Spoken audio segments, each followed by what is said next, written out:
Hey everyone, welcome to Moving Matt. We do all things cameras with a dash of vlogs and a little bit of travel. And today I want to go over the confusing news that Canon is still having internal conversations about whether to create an RF APS-C camera. This information is coming out of Canon Rumors, which completely contradicts their previous rumors about a Canon EOS R7 and some other possible APS-C cameras that are going to be more budget friendly. So this is kind of a situation of whether you want to trust Canon Rumors now or Canon Rumors of the past. But I do find that there may be a way that both information could be true. And also I'm going to go over some of the pros and cons and what I think these internal conversations might look like. So yes, we have been hearing about an APS-C RF camera for a while now. They even said that the R7, about a year back, they said that it was spotted as a prototype out in the wild. So how could it be possible that they've had prototypes of the R7 and that maybe they were releasing these rumors, or he was hearing about these rumors about an APS-C camera coming to the RF mount, if right now they're still having the internal conversation of whether this is even a good idea? I think the pretty simple explanation of this is basically just the world situation right now and the supply chain issues. It's really hit pretty much every industry, and it's especially hit the technology companies very hard.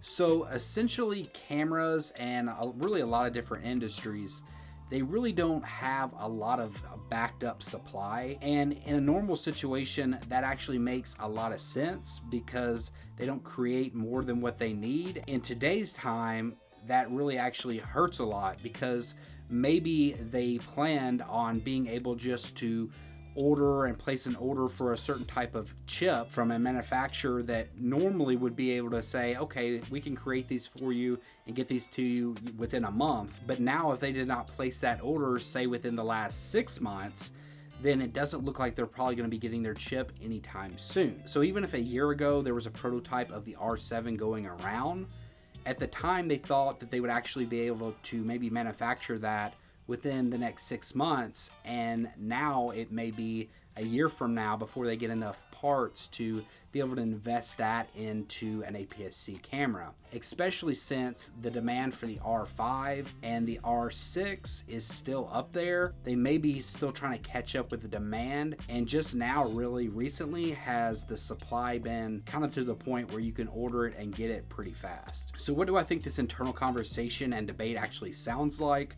Well, we can get a little bit more information from the article itself. They say that they are asking pros and just really trying to see if the demand is there for an APS-C style camera. So really, I think the conversation they're having right now is kind of something I've been talking about for a while. And that is that, full frame cameras are getting more small and compact. They're getting cheaper to manufacture. Right now, the Canon RP is sitting at $1,000. We've heard rumors that they may have another full frame camera come in that would be, I guess, the RP Mark II, if they're going to call it that. And that will come in somewhere around $800. So I think they're seeing that the technology for full frame can be cheap. So I think that is playing into the debate. I think another part of it is, if you look at the dedicated camera industry over the last 10 to 15 years, it's been hit really hard. And the hardest cameras that's been hit are the small 1-inch sensors and the micro four thirds, where the cameras that haven't been hit as hard are the full frame cameras and are really those really professional cameras. A huge reason for this is the cell phone camera market, and I know a lot of people will fight back on me about that. They will say cell phones are nowhere near as good as dedicated cameras are. And yeah, I think that that's true for now, but I think it's getting less and less true as the years go by. Also, if you look at the specs, or at least the rumors of the new iPhone that's going to be coming out, it's going to be having a larger sensor in it. So at least some of the advantages like low light performance will be taking a hit when it comes to the new cell phones that are going to be coming out over the next year or two. So I think looking back at Canon a year ago, an APS-C camera made a lot more sense if it was going to be coming out right now.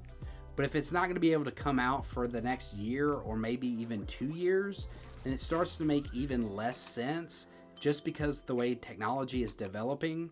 And also because of the shrinking market, they can focus in their R&D into one sensor size. And if they're able to successfully do that, they can bring down the price of full frame sensors, and they can raise the megapixels of full frame sensors as well to get it to a point where if you're cropping in on a full frame sensor, you're still getting a high enough megapixel count that it would be very beneficial for sports and wildlife photographers. So the reason to make an APS-C camera right now is really just the demand for them. There's a lot of sports and wildlife photographers who really like that crop sensor, and they're wondering when an R7 is coming out.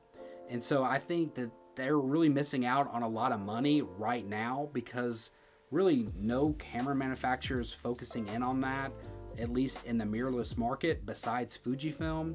Sony was doing it for a while, but they don't seem to be really doing it at a high level right now.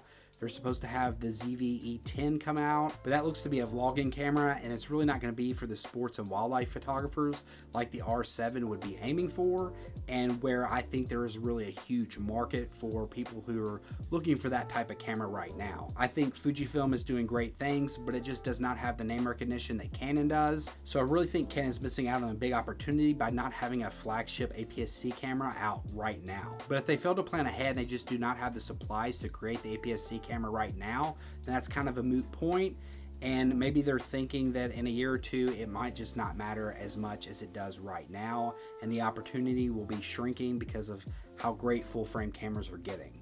But those are just my thoughts. Do you think this article is even legit, or do you maybe think that the articles from the past are more realistic and they do have an APS-C camera coming? Do you personally see the benefits for them to bring out an APS-C camera even if it's a year or two down the road? Or do you kind of think of it like me, where maybe full frame is going to get to the point where it's inexpensive enough and the technology is high enough there that maybe they do not need that APS-C line anymore? Drop in the comment section below and give me your thoughts. If you've liked this video, be sure to give it a thumbs up and consider subscribing. Until next time, peace.